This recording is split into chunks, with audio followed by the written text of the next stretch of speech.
পুড়িয়ে ফেলা মুক্তিযোদ্ধা সংসদ অফিস সংস্কার করল ছাত্রদল। শেখ হাসিনার পতনের পরে ঝালকাঠির নলছিটিতে দুর্বৃত্তরা উপজেলা মুক্তিযোদ্ধা সংসদ কার্যালয়ের আগুন দিয়ে পুড়িয়ে দেয়। সেই পুড়ে যাওয়া ভবনটি স্বেচ্ছাশ্রমে সংস্কার করে দিয়েছেন উপজেলা স্বেচ্ছাসেবক দল ও ছাত্রদলের নেতাকর্মীরা। ১০ আগস্ট সকাল থেকে ভবনের ভেতরে পুড়ে যাওয়া মালামাল সরিয়ে নতুন করে সংস্কার করে দেন তারা। এছাড়াও ভবনের সামনে ও ভেতরে রং করে ভবনটিতে মুক্তিযোদ্ধাদের বসার ব্যবস্থা করে দেওয়া হচ্ছে। পুড়ে যাওয়া ভবনটি দেখতে আসেন উপজেলা মুক্তিযোদ্ধা সংসদের সাবেক কমান্ডার কাজী বাকে আলীসহ কয়েকজন বীর মুক্তিযোদ্ধারা। তারা নতুন করে ভবনটি সংস্কার করে দেওয়ায় দলীয় নেতাকর্মীদের কাছে কৃতজ্ঞতা প্রকাশ করেন। নলছিটি উপজেলা মুক্তিযোদ্ধা সংসদের সাবেক কমান্ডার কাজী বাকে আলী বলেন, মুক্তিযোদ্ধাদের সম্মান নষ্ট করা যাবে না। পুড়িয়ে দেওয়া অফিসটি আবারও সংস্কার হচ্ছে দেখে আমি আনন্দিত।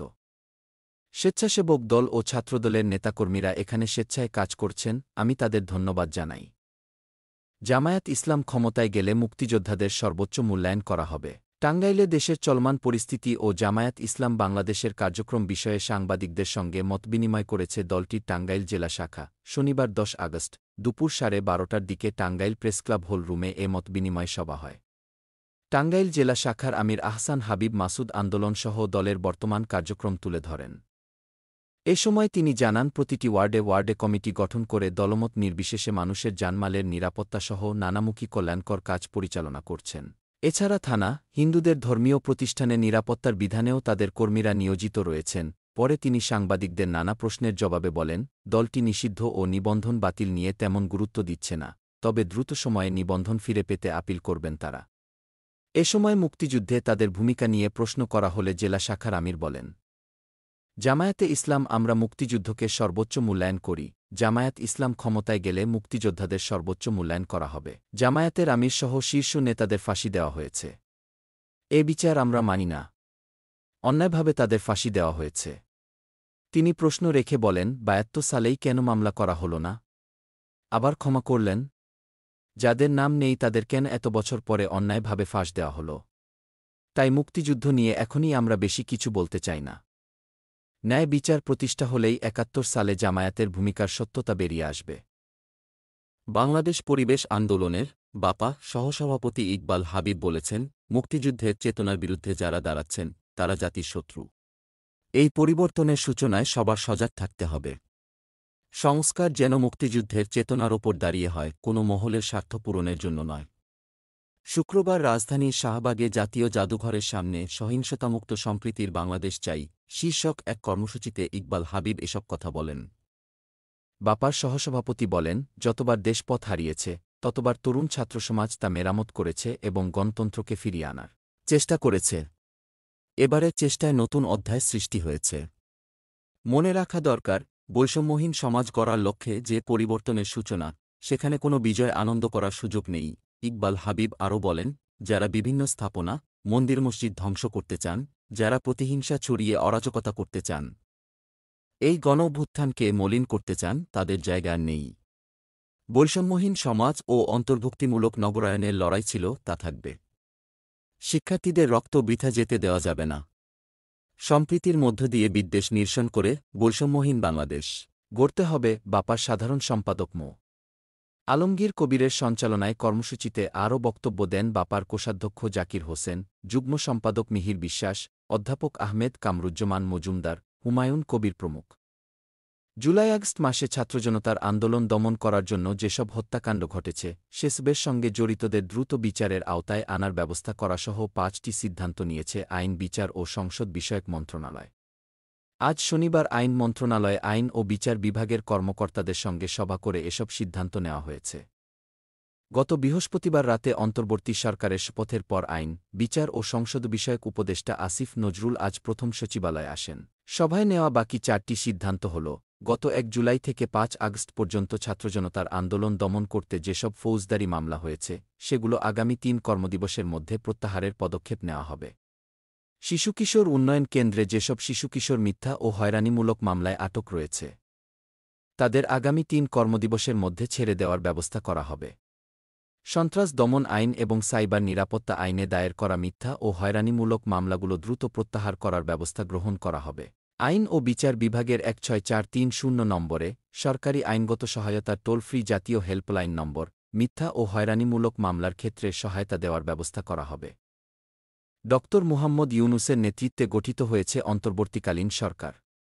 বৃহস্পতিবার বঙ্গভবনে অন্তর্বর্তীকালীন সরকারের প্রধান উপদেষ্টা ড. ইউনূস সহ অন্য উপদেষ্টারা শপথ নিয়েছেন। আজ থেকে কাজ শুরু করেছেন তারা। কাজ শুরুর প্রথম দিনই রাষ্ট্রীয় অতিথি ভবন যমুনায় প্রথম অনানুষ্ঠানিক বৈঠক অনুষ্ঠিত হয়। বৈঠকের পর সংবাদমাধ্যমের সঙ্গে কথা বলেন দুই উপদেষ্টা সৈয়দা রিজওয়ানা হাসান এবং নাহিদ ইসলাম। তারা জানান, সব মন্ত্রণালয়ে তদারকির জন্য আন্দোলনকারী ছাত্রদের সহকারী উপদেষ্টা হিসেবে পদায়ন করা হবে। পরিবেশ, বন ও জলবায়ু পরিবর্তন উপদেষ্টা সৈয়দা রিজওয়ানা হাসান বলেন, সব মন্ত্রণালয়ে অন্তর্বর্তীকালীন সরকারের উপদেষ্টাদের সঙ্গে কাজ পরিচালনার ক্ষেত্রে আন্দোলনকারী ছাত্র প্রতিনিধিরা সম্পৃক্ত থাকবেন, তবে কিভাবে, কোনো কাঠামোতে সম্পৃক্ত থাকবেন তা পরে ঠিক করা হবে। ডাক, টেলিযোগাযোগ ও তথ্যপ্রযুক্তি উপদেষ্টা নাহিদ ইসলাম বলেন, এর প্রক্রিয়া নিয়ে আলোচনা হচ্ছে, কিন্তু প্রাথমিকভাবে একটি সিদ্ধান্ত আগেও ছিল, সেটি হল সহকারী উপদেষ্টা বা এ রকমভাবে কোনো পদায়ন করে মন্ত্রণালয়ে ছাত্রদের তদারকির সুযোগ থাকা, সেই ব্যবস্থাটি থাকবে। আন্দোলনরত পুলিশ সদস্যদের সঙ্গে কথা বলতে এবং তাদের অভিযোগ শুনতে রাজারবাগ পুলিশ লাইনসে গেছেন অন্তর্বর্তী সরকারের প্রধান উপদেষ্টা ড. মুহাম্মদ ইউনূস। তিনি ১১ দফা দাবিতে আন্দোলনরত পুলিশ সদস্যদের সঙ্গে কথা বলে দাবিগুলো বিবেচনা করবেন বলে জানা গেছে। জানা যায়, অধস্তন পুলিশ সদস্যরা ১১ দাবিতে কর্মবিরতি পালন করছেন। দাবি মানা না হলে দায়িত্বে ফিরবেন না পুলিশ সদস্যরা। তাদের দাবির মধ্যে রয়েছে, রাজনৈতিকভাবে যাতে পুলিশকে ব্যবহার করা না যায় এ কারণে কমিশন গঠন, বৈষম্যবিরোধী ছাত্র আন্দোলনে পুলিশ সদস্যদের হত্যার বিচার, পুলিশ কোনো সরকার বা রাজনৈতিক দলের অধীনে কাজ করবে না, পুলিশ নিরপেক্ষ ভূমিকা পালন করে বাংলাদেশের জনগণের সেবা তথা রাষ্ট্রের নিরাপত্তার জন্য নিয়োজিত থাকবে, সারা দিনে ৮ ঘণ্টার বেশি ডিউটি করানো যাবে না, অধস্তন কর্মচারীরা ঊর্ধ্বতন কর্মকর্তাদের কোনো অবৈধ বা মৌখিক আদেশ পালন করতে পারবেন না। অধস্তন কর্মচারীদের পদোন্নতির ক্ষেত্রে ঊর্ধ্বতন কর্মকর্তাদের পদোন্নতির মতো পন্থা অবলম্বন করতে হবে। বার্ষিক নৈমিত্তিক ছুটি ২০ দিনের পরিবর্তে ৬০ দিন করতে হবে। ঊর্ধ্বতন কর্মকর্তাদের মতো অধস্তন কর্মচারীদের সোর্স মানি দিতে হবে। বাংলাদেশ পুলিশের প্রতিটি ইউনিটে ১০ তারিখের মধ্যে টিএ এবং ডিএ বিল পরিশোধ করতে হবে। নতুন বেতন স্কেল প্রণয়ন করতে হবে। ঝুঁকি ভাতা বাড়াতে হবে। পুলিশ হেডকোয়ার্টার্স থেকে শুরু করে বাংলাদেশ পুলিশের প্রতিটি পুলিশ লাইন্স, থানা, ফাঁড়ি, গার্ড ক্যাম্পের নিরাপত্তা বেষ্টনী জোরদার করে নিরাপদ কর্মস্থল নিশ্চিত করতে হবে। দলের নেতা কর্মীরা চাইলে বাংলাদেশে ফেরার এবং আওয়ামী লীগের নেতৃত্ব হাতে তুলে নেওয়ার কথা ভাববেন বলে জানিয়েছেন শেখ হাসিনার ছেলে সজীব ওয়াজেদ জয়। গতকাল শুক্রবার ভারতীয় সংবাদ মাধ্যম এনডিটিভিকে দেওয়া এক বিশেষ সাক্ষাৎকারে জয় এ কথা বলেন। তিনি বলেন, তার মা দেশ ছেড়ে যেতে চাননি এবং বাংলাদেশে ফিরে যেতে চান। নিজের প্রধানমন্ত্রিত্বের শেষ ২ মেয়াদে শেখ হাসিনা অবসরে যেতে চেয়েছিলেন বলেও সাক্ষাৎকারে জোর দিয়ে বলেন জয়। সেই সঙ্গে তিনি তার মায়ের আবার সক্রিয় রাজনীতিতে ফেরার সম্ভাবনাও উড়িয়ে দেননি। শেখ হাসিনা এক জায়গাতেই আছেন। তার ভিসা বা আশ্রয় প্রার্থনা নিয়ে যেসব কথা বলা হচ্ছে সেগুলোর কোনোটিই সত্যি নয়। জয় এনডিটিভিকে বলেন, আমি গতকাল বৃহস্পতিবার রাতে তার শেখ হাসিনা সঙ্গে কথা বলেছি। তিনি এখনও কোনো ভবিষ্যৎ পরিকল্পনা করেননি। তিনি আসলেই বাংলাদেশে ফিরে যেতে চান। সেটা হতে পারে রাজনীতিতে ফেরা অথবা অবসরের জন্য ফেরা। এটা তার বাড়ি। তিনি সেখানে বড় হয়েছেন। এটাই তার শেষ মেয়াদ হতো। তার বয়স ৭৬ বছর। তিনি টুঙ্গিপাড়ায় তার গ্রামের বাড়িতে অবসর জীবন কাটাতে চান। ওটা তার স্বপ্ন। তখন মায়ের প্রস্তাবে সাড়া না দিলেও এখন দলের নেতৃত্ব দিতে চান কিনা এমন প্রশ্নের জবাবে জয় আরও বলেন, আমার মনে হয় এখন আমি এমনিতেই তা হয়ে গেছি। আমি কখনো এটা চাইনি। আমার কোনো রাজনৈতিক উচ্চাকাঙ্ক্ষা নেই। কিন্তু যখনই আমি জানতে পারলাম আমাদের দলের নেতারা হামলার শিকার হচ্ছেন, তাদের বাড়ি জ্বালিয়ে দেওয়া হচ্ছে, আমি বলেছি তাদের হাত আমি ছেড়ে দিতে পারি না। আমি আমার দলের অনেক নেতার সঙ্গে যোগাযোগ রাখছি। আওয়ামী লীগের এখনও লাখ লাখ অনুসারী রয়েছে, রাতারাতি এটা গায়েব হয়ে যেতে পারে না। রাজধানীর সায়েন্স ল্যাবে শিক্ষার্থীরা একটি ওষুধের গাড়ি থেকে রাষ্ট্রের গুরুত্বপূর্ণ নথি উদ্ধার করেছেন।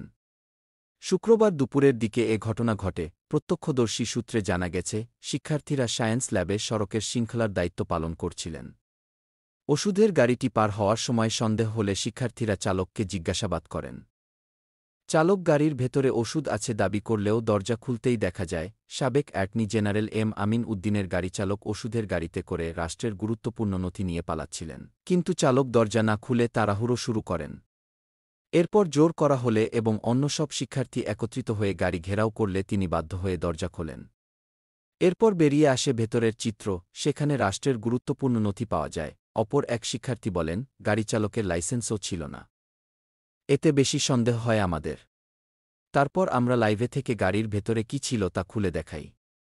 সেখানে বেরিয়ে আসে নানা ধরনের সরকারি নথি, তার মধ্যে একটি কাগজে শেখ হাসিনার সহকারী ও একান্ত সচিবের স্বাক্ষর আছে। অনেকগুলো মামলার কাগজ আছে। শেখ হাসিনা দেশ ছেড়ে ভারতে যাওয়ার আগে প্রধানমন্ত্রীর পদ থেকে পদত্যাগ করেননি। তার ছেলে সজীব ওয়াজেদ জয় আজ শনিবার বার্তা সংস্থা রয়টার্সকে এ কথা বলেন। ওয়াশিংটন থেকে রয়টার্সকে সজীব ওয়াজেদ আরও বলেন, আমার মা আনুষ্ঠানিকভাবে কখনোই পদত্যাগ করেননি। তিনি সময় পাননি, তিনি একটি বক্তব্য দেওয়া ও পদত্যাগপত্র জমা দেওয়ার পরিকল্পনা করেছিলেন। কিন্তু ততক্ষণে বিক্ষোভকারীরা প্রধানমন্ত্রীর বাসভবনের দিকে মিছিল নিয়ে আসতে শুরু করে।